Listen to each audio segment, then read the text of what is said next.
Vipindi bora, matangazo yenye tija, ukweli na burudani. Sikiliza idhaa hii ya Kiswahili Radio Fortune Africa, kituo chako kinachokuwa kwa kasi sana duniani. Wakati huu ni wakati mwafaka, pote pale ulipo, moja kwa moja kupokea taarifa yetu ya habari kwa utendeti.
Kutoka idhaa ya Kiswahili Radio Fortune Africa tumekuandalia mengi, ikiwa ni pamoja na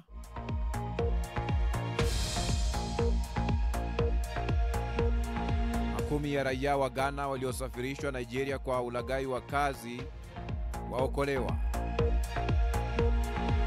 Waziri mkuu wa Thailand asimamishwa kazi baada ya mazungumzo yake ya simu kuvujishwa. Watu milioni 14 wako hatarini baada ya Trump kutaka misaada.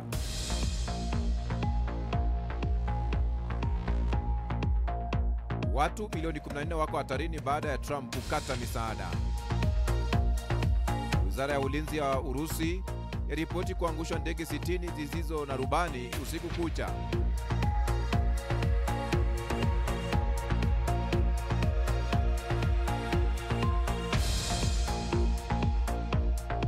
Waasi wa AFC M23 wanaituhumu serikali ya Kongo kwa kukiuka makubaliano ya amani yaliyosainiwa kati ya Kongo na Rwanda hivi majuzi jijini Washington, Marekani.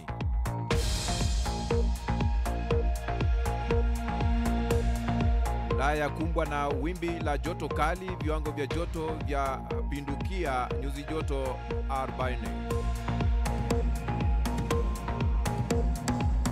Shirika la ulinzi la kiraia la Gaza limesema vikosi vya Israeli vimeua watu wasiopungua 51 wakiwemo 24 katika eneo la ufukwe, huku mito ikiongezeka kusitishwa vita.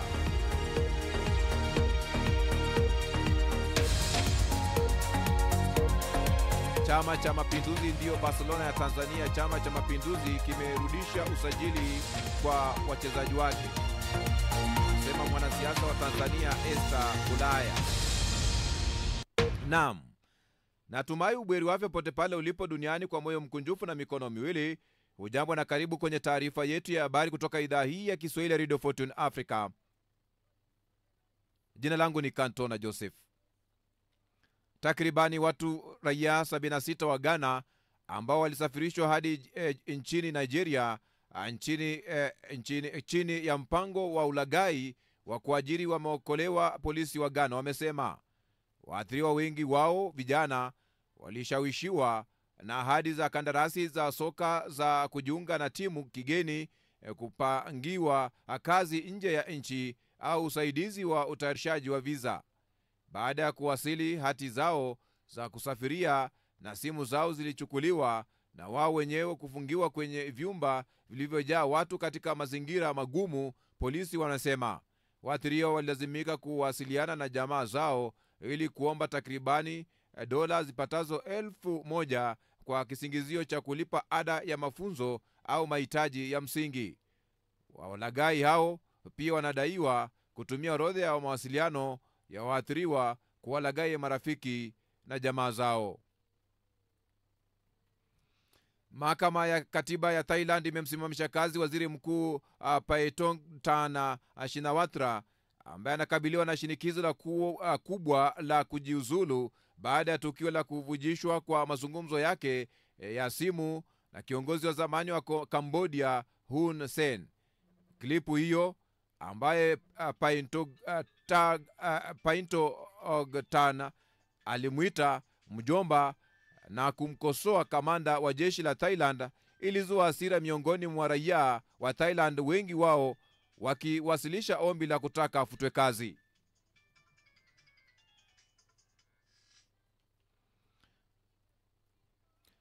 Mahakama ya sasa ikizingatilia hilo, Paintogtan ni mwanasiasa watatu katika ukoo wenye nguvu wa Shinawatra ambao umetawala siasa za Thailand kwa miongo miwili iliyopita, kupoteza mamlaka kabla ya kumaliza muda wao.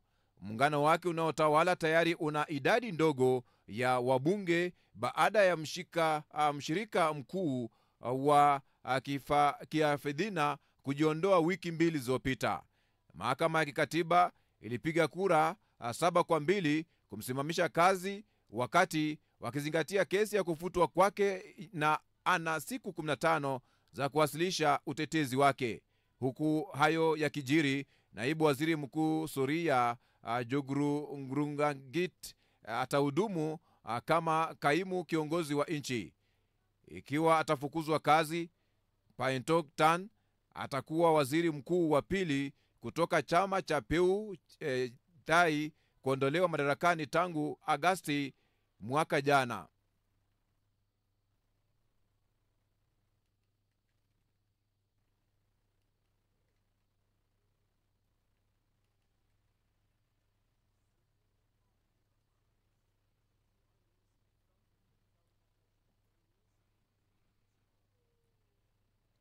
Hatua ya Donald Trump kupunguza kiwango kikubwa cha ufadhili wa Marekani kuelekea misaada ya kibinadamu ya kigeni inaweza kusababisha vifo vya zaidi ya watu milioni 14 ikifikapo mwaka 2030, kulingana na utafiti uliochapishwa katika jarida la matibabu la The Lancet.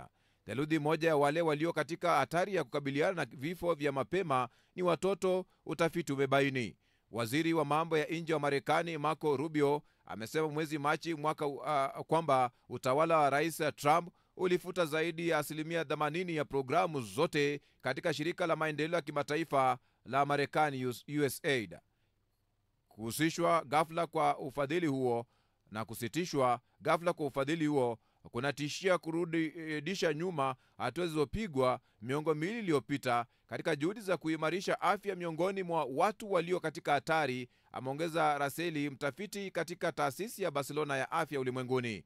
Ripoti hiyo iliwadia wakati makumi ya viongozi wa dunia wanakutana katika mji wa Sevilla nchini Hispania wiki hii kwa mkutano wa misaada unaoongozwa na Umoja wa Mataifa. Watafiti wao walichambua data kutoka mataifa 103 kukadiria kuwa ufadhili wa USAID ulikuwa umezuia vifo milioni 91 katika nchi zilizoendelea kati ya 2001 na 2021.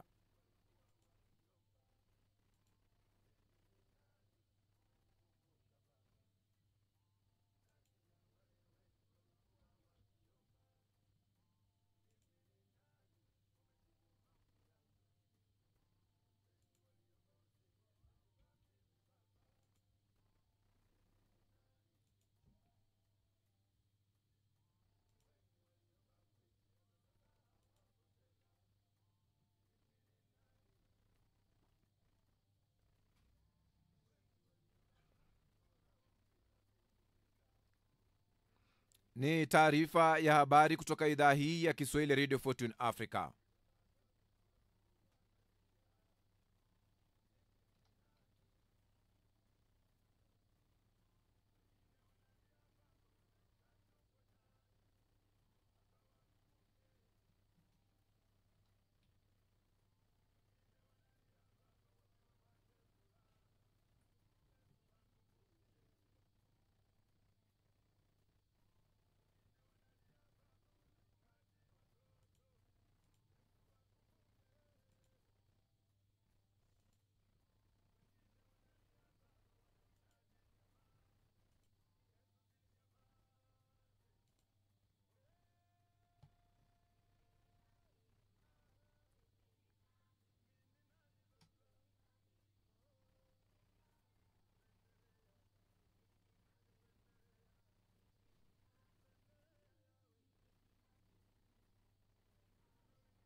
Shirika la ulinzi la kiraia la Gaza limesema vikosi vya Israeli vimewaua watu wasiopungua 51.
Wakiwemo 24 katika eneo la ufukwe, mito ikiongezeka kusitisha vita katika ukanda huo ulioharibiwa kabisa na vita. Jeshi la Israel limesema limeanzisha uchunguzi kuhusiana na shambulio dhidi ya mkahawa wa ufukwe ambao ulikuwa kwenye ufukweni. Jeshi hilo la IDF lasema lililenga wanamgambo wa Hamas huko ukingo wa magharibi ambapo watu wawili wameuawa, akiwemo mtoto katika operesheni ya kijeshi ya Israel.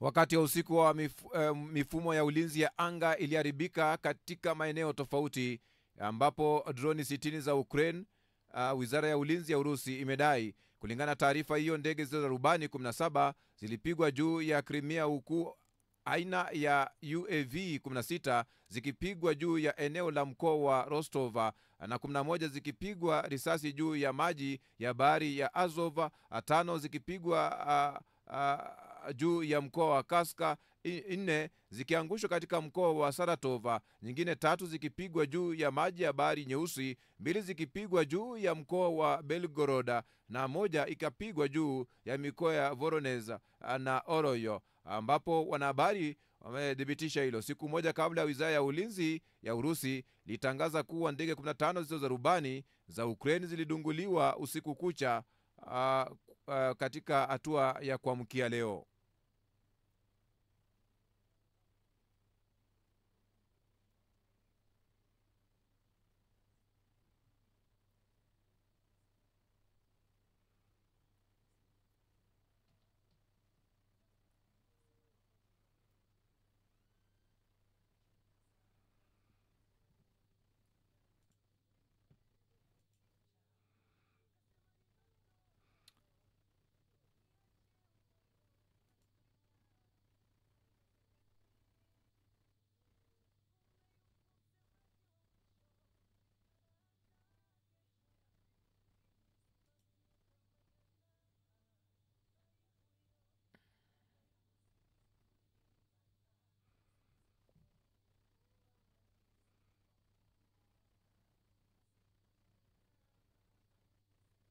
Faransa pia yakipunguza ufadhili na kuongeza fedha kwenye bajeti zao za ulinzi. Shirika la misaada la Oxfam limesema punguzo hili la ufadhili ni kubwa kabisa tangu mwaka 1960. Kulingana na Benki ya Dunia, kuongezeka kwa umasikini uliokithiri kuna athiri zaidi mataifa yaliyoko kusini mwa jangwa la Sahara. Deni la nje la nchi masikini zaidi limeongezeka zaidi ya mara 3 katika kipindi cha miaka 15, hii ikiwa ni kulingana na takwimu za Umoja wa Mataifa. Rais wa Kenya William Ruto alisema bado kuna ulazima wa ufadhili wa kimataifa na kwamba Afrika haiombi kupewa upendeleo, bali wanachotaka ni usawa, ushirikiano na uwekezaji, huku akiomba Marekani kufikiria upya msimamo wake. Kwenye mkutano huo aidha, kulitolewa tamko la pamoja lililothibitisha mataifa yatakavyojitoa katika kutekeleza malengo ya maendeleo ya Umoja wa Mataifa kama vile kuondoa umasikini na njaa, kukuza usawa wa kijinsia, kurekebisha mifumo ya kodi na taasisi za fedha za kimataifa. Ni hatua ambayo namna hiyo tutakuwa tunaifuatilia kwa kina, msikilizaji, katika hatua ya kuweza kuona kuna endaje katika hatua ambapo Guterres ahimiza ulimwengu kufufua injini ya maendeleo katikati ya kitisho kinacholetwa na Marekani ya kupunguza misaada na ambacho kinaweza kuwa na athari kubwa katika vita dhidi ya umaskini na vita dhidi ya mabadiliko ya hali ya hewa, ambapo Rais Trump alizungumza nchini mbalimbali barani Ulaya na kabiliwa na hali joto jingi na jua kali wakati huu. Idara ya afya imetahadharisha kuhusu madhara haya yanayojitokeza. Joto limeongezeka hii leo huko Paris nchini Ufaransa, Ubelgiji na Uholanzi, huku ikielezwa kushuka kiasi nchini Ureno ambako hakujatolewa tahadhari ya hatari ya joto hilo kali. Crystal ni mtalii kutoka Canada anayetembelea Paris. Well, we find the weather Kwa hakika joto ni kali sana. Tunakunywa maji mengi sana na nafikiri mji wenyewe ni mzuri na tuna bahati kuitembelea Ufaransa na Paris. in France and Paris. Na Shali Ghost naye ni mtalii kutoka nchini Marekani anayetembelea London. It's really hot. It's definitely a little bit. Joto ni kali mno, kwa kusema kweli ni changamoto kiasi, kwa sababu hakuna upepo. Ni kana kwamba unazoea hali ya hewa ya joto kali, lakini ambayo haina hata kiupepo hata kidogo, na kwa hakika ni ngumu. Like kind of compounded where you're like, whoa. Nchini Ufaransa, idara ya hali ya hewa Meteo France imeziweka idara nyingi za nchini humo katika tahadhari kubwa, huku mji wa Paris hasa ukiwa katika hali mbaya zaidi ya joto kali, huku shule zaidi ya 1300 zikitarajiwa kufungwa kabisa au kuendelea kwa muda mfupi. Nchini Ujerumani nako hali pia ni mbaya, na kituo cha hali ya hewa mjini Frankfurt kimetoa tahadhari. Tim Steger kutoka kituo hicho anasema, Die Hitzewelle wird am Mittwoch ihren Höhepunkt erreichen. Joto kali itafikia kilele chake Jumatano, ambapo kiwango cha joto kitafikia zaidi ya nyuzi 35 katika maeneo ya magharibi mwa nchi, katika eneo la mto Rhine, na katika eneo la Ruhr itafika mpaka zaidi ya nyuzi joto 39. Hata hivyo, bado hilo sio joto la kuvunja rekodi Ujerumani nzima. Katika mji wa Duisburg joto liliwahi kufikia hadi nyuzi joto 41.2 Julai 29 mwaka 2019. 20. Juli 2000. wataalamu wa masuala ya hali ya hewa wanaonya kwamba hali ya joto kali huenda ikashuhudiwa mara kwa mara katika miaka ijayo wakati wa msimu wa kiangazi, na huenda likawa kali zaidi kuliko ilivyowahi kushuhudiwa. Nchi eneo la bahari ya Mediterania kutoka rasi ya Iberia hadi Ufaransa na Italia hadi eneo la Balkan na Ugiriki kwa siku chungu nzima sasa zimekuwa zikihangaishwa na joto na jua kali kiasi cha kuchochea kutolewa tahadhari za kiafya, huku kwa upande mwingine tahadhari zikitolewa pia kuhusu kitisho cha kuzuka moto wa nyika. Wanasayansi wanasema mabadiliko ya tabia nchi yaliyochochewa na binadamu ndiyo chanzo cha matukio haya kuongezeka, na kuna hatari ya kuendelea kushuhudiwa na kusambaa.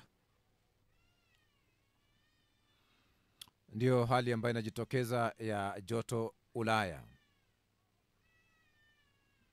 Ni taarifa ya habari kutoka idhaa hii ya Kiswahili ya Radio Fortune Africa. Matangazo haya yanakuja mbashara moja kwa moja kutoka idhaa hii ya Kiswahili ya Radio Fortune Africa. Usisahau kujisajili nasi, subscribe, follow kwenye YouTube channel yetu ili kupata video nyingine za kuvutia. Kupenda na una like kama umevutiwa, kutoa maoni yako. Je, ungetaka tuzungumzie mengi ya namna ya taarifa ipi? Basi vile vile unaweza kuchangia katika hatua hiyo, alafu inakuwa inapendeza sana. Wakati huu basi moja kwa moja tunaelekea kupokea taarifa zingine ambazo zinajiri kutoka maeneo tofauti ulimwenguni, ambapo ni taarifa ya habari. Wanasema vilikusudiwa kwa wakazi wa Minembwe ambao kwa sasa ni waathirika wa ghasia ambazo hazijawahi kushuhudiwa zilizosababishwa na utawala wa Kinshasa tangu Aprili mwaka 2017. Kufuatia tukio hilo, AFC mkwaju M23 wanaituhumu Kinshasa kwa kutaka kutekeleza mauaji ya kikabila dhidi ya jamii ya Banyamulenge, na wasi hao wanaofia janga hilo lisilo la kifani huko Minembwe. Jean de Dieu Mutara ni kiongozi wa shirika la vijana wa Minembwe, anaelezea masikitiko yake baada ya tukio hilo. Ndege ya kiutu ambayo imekuwa ikileta madawa ya kusaidia wagonjwa hapa Minembwe. Kama unavyojua, hakuna njia ya barabara, hakuna njia nyingine ambayo watu wanaweza pitia, na ukame wa madawa ilikuwa mingi hapa Minembwe. Wakatuma mabomu kwenye raia, ambapo kwa leo mzazi mmoja wa umri wa miaka 17 na mtoto wa miaka 5 wamepata majeraha. Kwa hiyo tunakemea mashambulizi hayo.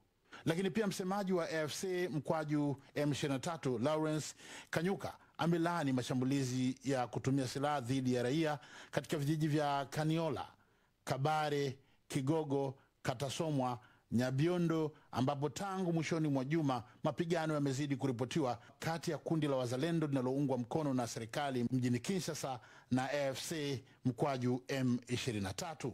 Jeshi la Kongo linasema kuwa ndege hii isiyojulikana ilikuwa ilikiuka anga ya Kongo bila kibali kuelekea eneo la Minembwe lenye vita. Jeshi hilo linasema ilijikuta ikilazimika kuchukua hatua za kuhakikisha usalama wa anga na kuhifadhi uadilifu wa eneo la Kongo. Kwa mujibu wa jeshi la Kongo, ndege hiyo ambayo iliruka eneo hili wakati wa mchana siku ya Jumatatu haikuwa na usajili wowote inaofanya iweze kutambuliwa. Ndio hali ambayo inajitokeza, msikilizaji, pote pale ulipo. Ni taarifa ya habari Afrika leo mchana kutoka maeneo yote ulimwenguni, ambapo wakati huu basi, iwapo unaungana nasi haujakosea, unasikiliza idhaa hii ya Kiswahili Radio Fortune Africa pote pale ulipo, napokuletea matangazo haya mbashara kutoka studio za idhaa ya Kiswahili Radio Fortune Africa.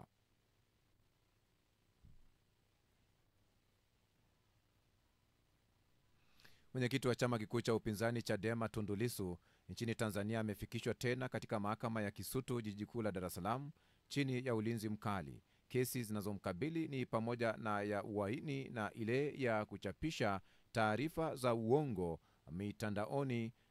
Mahakama imesema uamuzi utatolewa 15 mwezi Julai hii mwaka huu, ikiwa kesi ya Lissu itaendelea hapo au itahamishwa hadi mahakama kuu.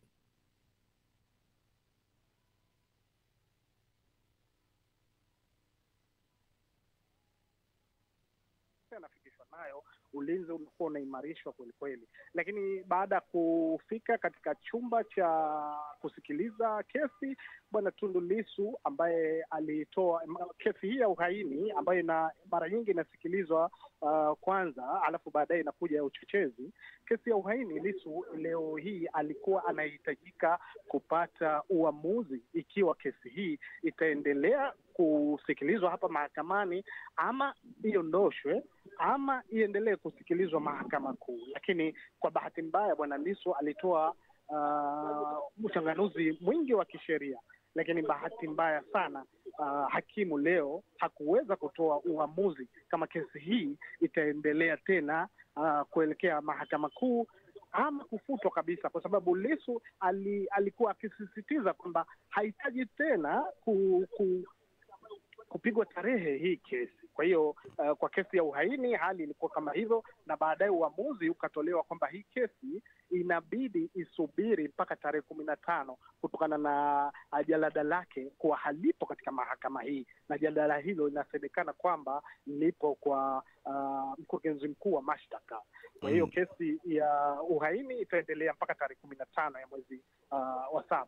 Lakini kesi ya pili ya uchochezi, hii kesi kwa sababu bwana Lissu yeye aliomba mahakama ya juu ya mahakama kuu ya hapa Tanzania kutoa ufafanuzi kuhusu wale mashahidi ambao walitakiwa watoe ushahidi kwa njia ya siri. Kwa hiyo sasa mahakama hii ndogo haina uwezo tena wa kusikiliza kesi hii ambayo sasa imeshakuwa katika mahakama ya juu. Kwa hiyo hata hapa imeahirishwa, lakini haijatoka tarehe, ni ile tarehe ambayo ilitoka kule mahakama kuu. Ndio.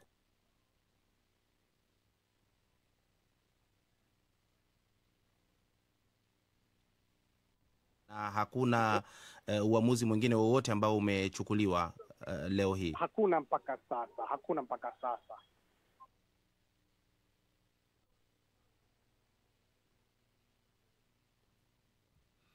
Ndiyo hali ambayo inajitokeza kwenye kesi ambayo ina muandama kiongozi wa chama kikuu cha upinzani nchini Tanzania ambaye ni Tundu Lissu. Wakati ambapo nazidi kusonga mbele, msikilizaji, kwenye njia hii ambapo ni taarifa ya habari, wapo basi unaungana nasi, ni taarifa ya habari kutoka idhaa hii ya Kiswahili ya Radio Fortune Africa.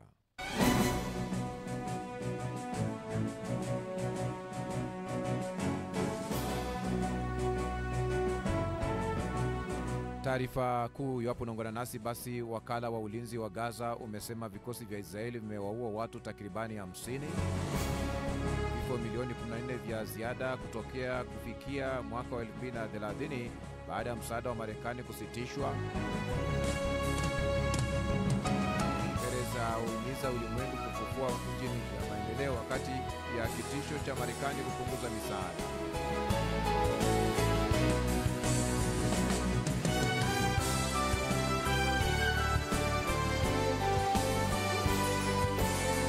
Basi unaungana nasi, ni taarifa ya habari. Ungetaka mada ya aina ipi tuweze kuwa tunazungumzia? Unaweza wasilisha maoni yako kwa kutuandikia. Matangazo yetu haya ni mbashara kutoka idhaa hii ya Kiswahili Radio Fortune Africa, ambapo unaweza kutu moja kwa moja kujia studioni. Usisahau kujisajili nasi, subscribe, follow ili kupata video nyingine za kuvutia na zenye mafunzo kupitia channel yetu ya YouTube, ambapo unaweza kufollow au kupenda, like kama umevutiwa, kutoa maoni yako. Je, ungetaka mada ya aina ipi tuweze kuzungumzia?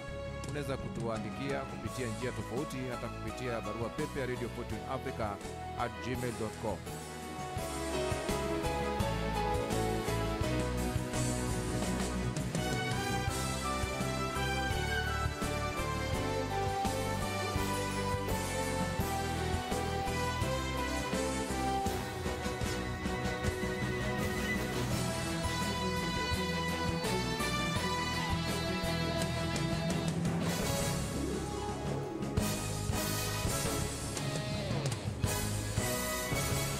Mpenzi msikilizaji, Simana Kitoi kufikia malengo yake uratibu kwenye hatua ya kununua transmitter yenye uwezo wa kurusha matangazo yake mbali na kwa njia nzuri yatakayotanua wigo letu na kuwafikia mamilioni ya watu kwa njia FM. Unaweza wasilisha mchango wako kupitia paybill number ni 625625, account number ni 01245085, ambapo 217800, au till number ni 4561468 kupitia mitandao yote ya kurusha pesa. Unaweza kutuandikia kwa kutuma pesa zako kwa paybill number ni 625625, account number ni 01245085217800, au till number ni 4561468 kupitia mitandao yote ya kurusha pesa. Hii ni idhaa ya Kiswahili Radio Fortune Africa, kituo chako kinachokuwa kwa kasi sana duniani. Wakati huu basi ni wakati mwafaka pote pale ulipo, ambapo tunaenda moja kwa moja kupokea kwamba yale ambayo tunakuletea, kwamba wakati huu basi tunaenda moja kwa moja kuweza kuangazia kwenye maeneo mengine. Kabla ya kuweza kusoma maoni yako ambayo umeweza kuyaandika, ni kwamba waziri wa mambo ya kigeni wa Iran Abbas Araghchi ametupilia mbali uwezekano wa kurejeshwa mara moja kwa mazungumzo ya Marekani, matamshi yake yakija baada ya Rais Donald Trump wa Marekani kutangaza kwamba majadiliano ya Tehran yanaweza kuanza mapema wiki hii. Israeli ilishambulia vituo vya nyuklia vya Iran wakati ambapo Tehran na Washington zilikuwa zipo kwenye mazungumzo kuhusu mpango wa urutubishaji wa nyuklia wa Iran. Afisa wa ngazi ya juu wa Hamas aliambia shirika la habari la Al Jazeera kwamba wanalenga kupata mwafaka wa kusitisha mapigano mkataba wanaosema utawaokoa watu wao, licha ya kukiri kwamba inafanya juhudi za kuhakikisha mkataba unaopatikana katika ukanda wa Gaza. Hamas imeituhumu Israeli kwa kuhujumu mazungumzo.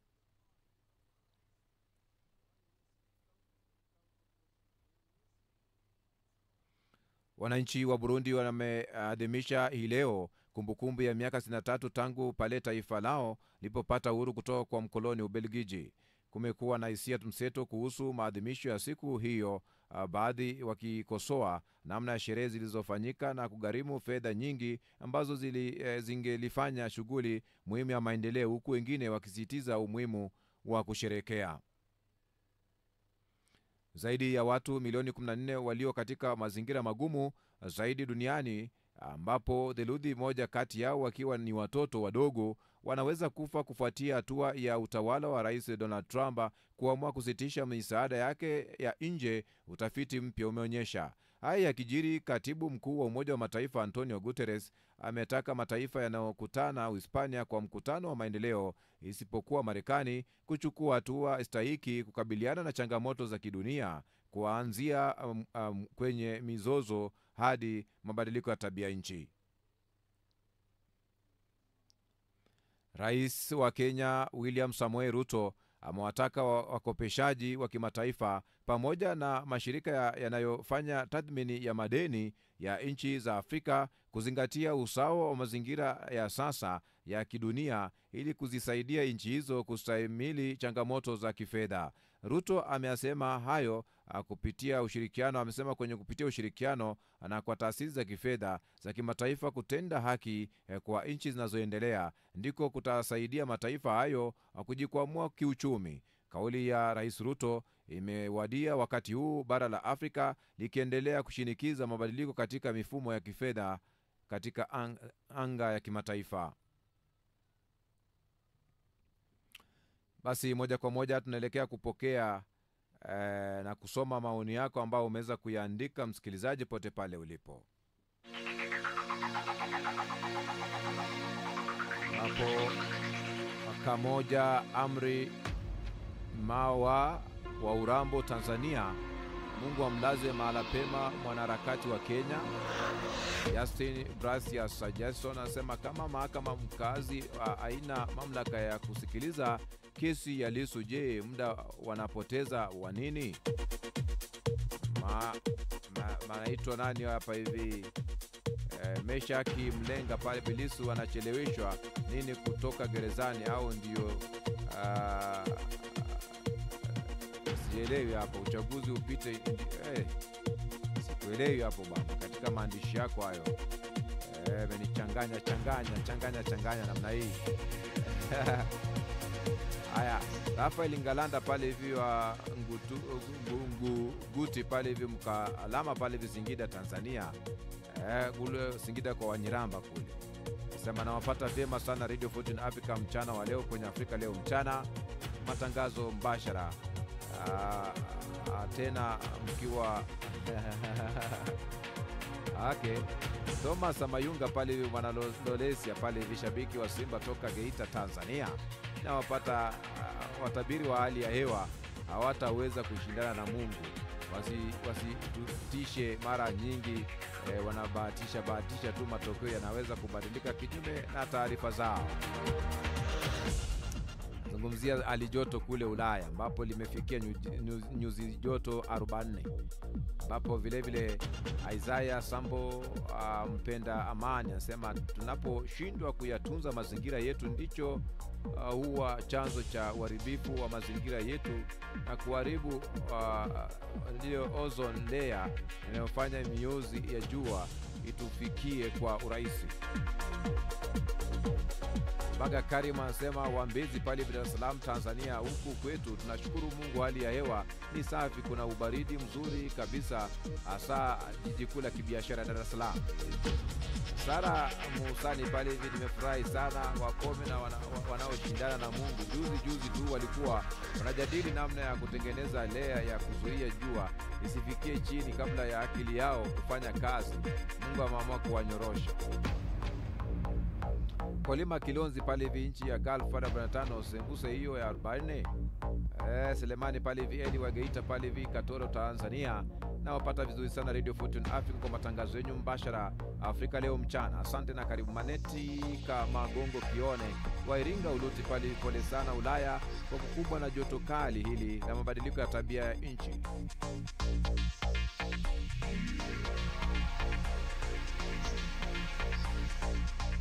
Maria B anasema Kamara pale vitabidi watu kujiadhari na hali hiyo isilete madhara zaidi. James Erasto Mwanza Tanzania, wataalamu wetu wa mambo ya mabadiliko ya mazingira watafute suluhisho hili haraka.